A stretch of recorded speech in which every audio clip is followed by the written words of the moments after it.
Nu mi-ai spus că începem. Ca o primă întrebare, câteva impresii legate de preluarea echipei CFR. A fost o surpriză, scuze,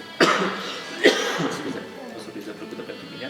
Nu mă așteptam, chiar propusesem ca până în iarnă să nu antrenez nicăieri.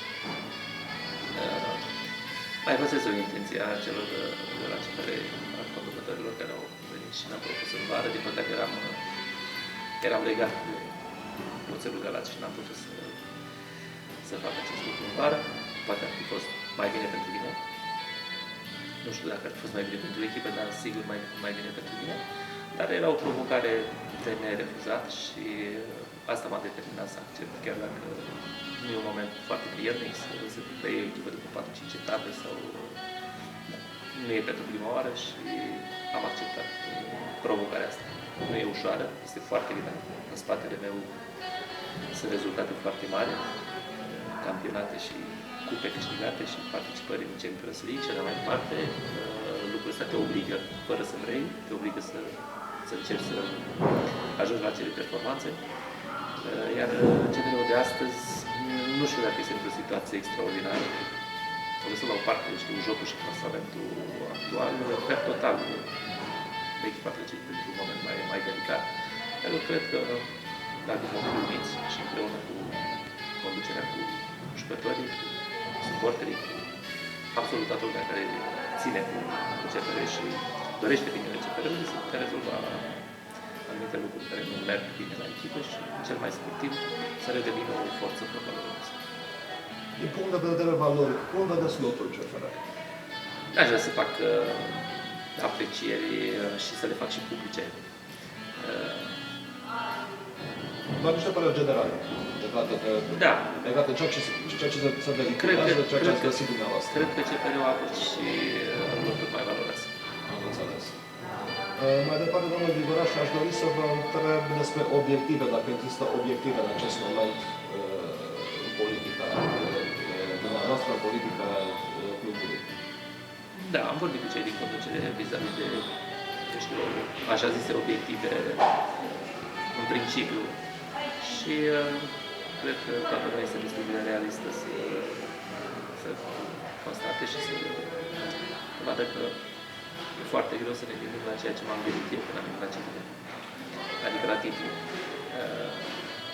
Momentan trebuie să recunoaștem că nu cred că reprezentăm o forță ca anul acesta, cel puțin până în iarnă, că ți-ar putea mai modifica ceva, dar trebuie să crezi cu speranța că echipa asta se va schimba în bine. Sunt convins că va fi o schimbare în bine, pentru că altfel aș pleca sigur.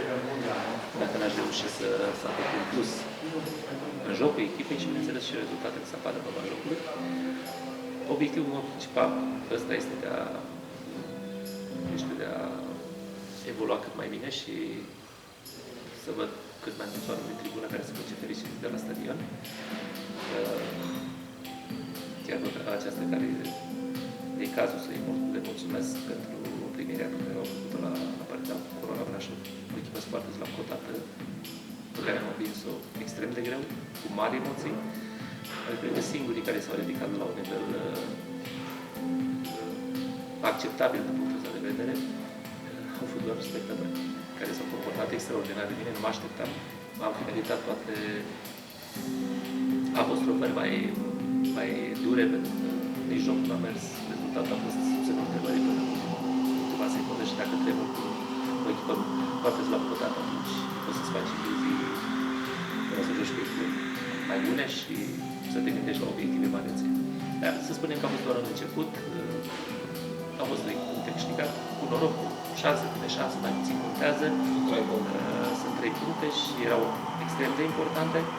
Poate și pe jucătorii este o anumită presiune, ținând cont că an la rând au rezultate bune și campionat și cupă și Champions League. Dar acum, începând cu stângul, pentru că puteți spunea că poți să facem stângaci, normal că a venit o presiune și pentru ei, nu sunt învățați cu asemenea lucruri și nu poți să le depășești decât având rezultate și căpătând încredere. Perioada asta primordială pentru mine a fost îmbunătățirea pregătirii fizice și, în al doilea rând, să le dau plăcere de a juca fotbal, pentru că dacă există plăcere, trebuie să ne lăsăm. În viață, cred, nu numai în sport, trebuie să existe, să-ți placă ceea ce faci și cu toate că unele lucruri necesită foarte mult efort, dar trebuie să existe o anumită plăcere și bună dispoziție. Iar lucrul ăsta încerc, făcând posibil, să-l aduc la echipă și, bineînțeles, să apară și rezultatele ulterior. Domnule Grigoraș, așteptați întărit la echipă? Nu aștept nimic. Când am venit aici, știam că lotul este format deja din vară. Se făcuse o pregătire de vară, altcineva în locul meu, campania de transferuri se realizase deja. Nu pot să spun că nu mi-aș fi dorit și eu anumite jucători pe anumite posturi, dar știam că am acceptat această ofertă, știam că trebuie să lucrez cu materialul clientului, cum se spune. Prea multe lucruri nu se pot face acum în această perioadă de schimbări la nivel de echipă, dar trebuie să am încredere, sunt forțat, sunt nevoit să accept lotul pe care l-am la dispoziție, chiar dacă unii dintre ei chiar nu-i cunoșteam deloc, sau foarte, foarte puțin. Să-i cunosc în perioada asta până încep din nou jocurile. Să-mi dau seama de calitățile lor, să-i cunosc ca și oameni, să reușesc să formez un nucleu de bază în jurul cărora să meargă și ceilalți și cred că voi reuși. Perioada nu e foarte ușor, din contră este foarte, foarte dificil. Domnule Grigoraș, cum vedeți problema capitanului de echipă? Acum l-am avut pe Cadu. Foarte simplu. Îl vedem pe Felice Piccolo, uneori îl vedem și pe Mario Fughiaș. Da, nu e nici fel de problemă în privința capitanului de echipă. Eu am niște principii capitanului de echipă, eu știu, executație de la penalti, îi stabilesc eu și eu răspund. Nu sunt alegeri prezidențiale sau chestii de genul ăsta, să vedem cine alege în capitan. Capitanul de echipă e un jucător important, dar și poate fi un reprezentant al grupului care să vină cu anumite propuneri din partea grupului și mai departe, să fie un purtător de cuvânt. Dar eu sunt cel care voi desemna capitanul de echipă și așa voi face indiferent de situație. Indiferent cine va fi, cel mai important lucru pentru mine este să creezi o familie, să creezi o unitate de grup, care pentru mine înseamnă enorm de mult. Peste 50% din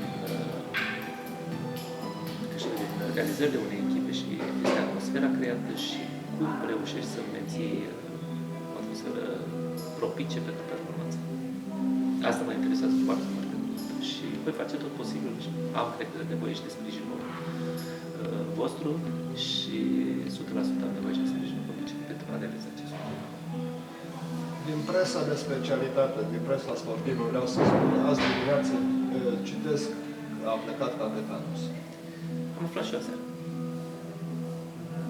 M-a chemat să spună că va pleca Steaua și să-și ia la revedere de la mine, cu toate că l-am uitat foarte mult timp. Nu pot să spun decât îi urez multă baftă și asta e. No comment. Ar fi fost o piesă importantă în angrenajul gândit de dumneavoastră pentru viitoarea strategie adoptată de echipă?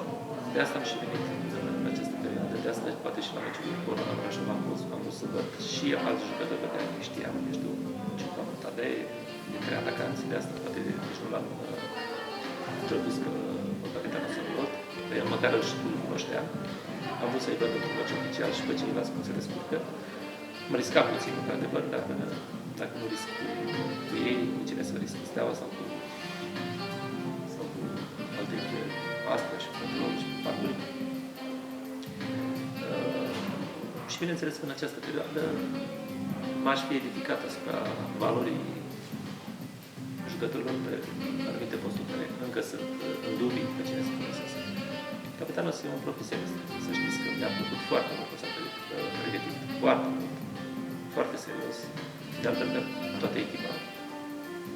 Știi, la fiecare echipă te mai aștept să mai comenteze programul, să mai că e prea mult, că e prea greu, nu, în contră, cred că și ei au conștientizat că e nevoie de această pregătire și mă bucur că au răspuns deocamdată foarte, foarte bine. Rămâne de văzut ca multe lucruri să le aplice și în joc, cel mai complex și cel mai important. Și bineînțeles că cel mai important, cred că pentru toți clujenii, e primul meci cu Universitatea. Ce părere aveți despre Daniel Istor? Se vehiculează ideea că ar veni, ar putea veni la centrale din iată, suporterii sunt preocupați de asta. Nu știu dacă putea să veni din iată, știu, e transferat în Franța. Eu, sincer, l-am avut și aș fi încântat să mai lucrez din nou cu el, pentru că e un jucător foarte bun.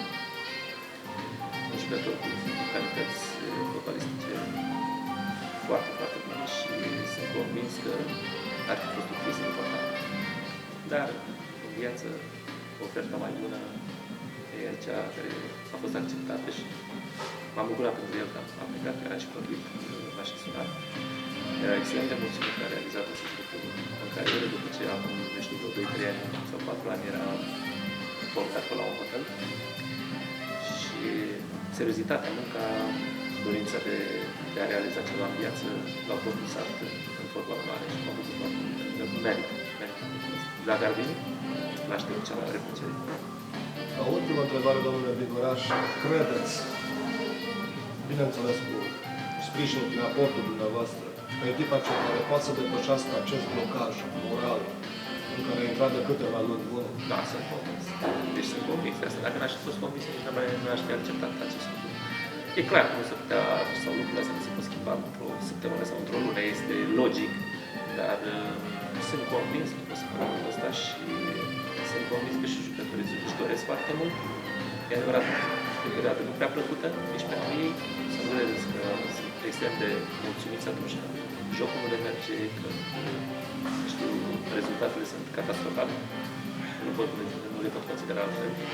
Atunci când pierzi 4-0, 3-0, deja sunt semne atât de mari de întrebare încât țin convins că sunt jucători profesioniști, sunt jucători care au câștigat titluri, au câștigat trofee, sunt învățați cu zona de sus a clasamentului. Sunt învățați și cu subsolul, dar am antrenat și echipe care au stat mult pe acolo, dar întotdeauna am încercat să ne autodepășim, împreună cu staful meu tehnic, împreună cu staful medical, împreună cu jucătorii. Am făcut front comun, perioade dificile și de cele mai multe ori am reușit să o scoatem la urmă. Sunt convins că lucrul ăsta se poate întâmpla și la cel mai. Îmi doresc mai mult decât oricine, cred, să realizez ceva frumos aici. Nu știu, deocamdată, obiectiv prea măreți în perioada cea mai scurtă, dar sunt convins că se poate realiza ceva frumos. E un stadion plin cu niște oameni minunați acolo care sunt alături de noi. Avem o conducere profesionistă, avem nevoie de rezultate și de un joc care să satisfacă cerințele tuturor. Și trebuie să mergem pe premisa asta, că se poate realiza. Credeți, acum nu mă mai liniștesc cu întrebările, credeți că un obiectiv Europa League ar fi realist în acest moment? Cred că ar fi realist și nu pot spun că ar fi greu de realizat. Nici ușor nu va fi, dar eu zic că o plasare în prim de 4-5 ani ar fi un obiectiv realist și realizat. Nu știu dacă s-ar putea mai momentan. Putem să discutăm, poate deschide valul. În fotbal se poate întâmpla orice, poate reveni foarte ușor la o stare de spirit foarte bună și rezultate foarte bune și asta te poate propulsa foarte repede. Distanța nu este foarte mare, început de campionat și totul este posibil. Trebuie să rămânem realiști, optimiști și încrezători în tot ceea ce facem și profesioniști. Dar vom realiza răspunsul ăsta, sunt convins că vor urma și rezultate bune și va fi fericire, se va zâmbi mai mult la ce facem. Până la urmă, râsul se face mic. În afară de câteva reguli, restul se face mic. Domnule Grigoraș, nu rămâne altceva decât să vă mulțumesc numele suporterilor pentru acest interviu și să ne revedem Da, și în vremuri mai și bune. eu le mulțumesc și să aibă încredere că nimeni nu-și dorește mai mult decât mine, poate să reușească la ceva. Aveți tot sprijinul nostru necondiționat. Vă mulțumesc. Da? Mai e ceva? Nu, mulțumesc. Cu plăcere. Scuze-mă că am întârziat așa un pic. Nu, eu vă mulțumesc, domnul Grigoraș. Eu vă mulțumesc mult. Da, bine. Mulțumesc frumos.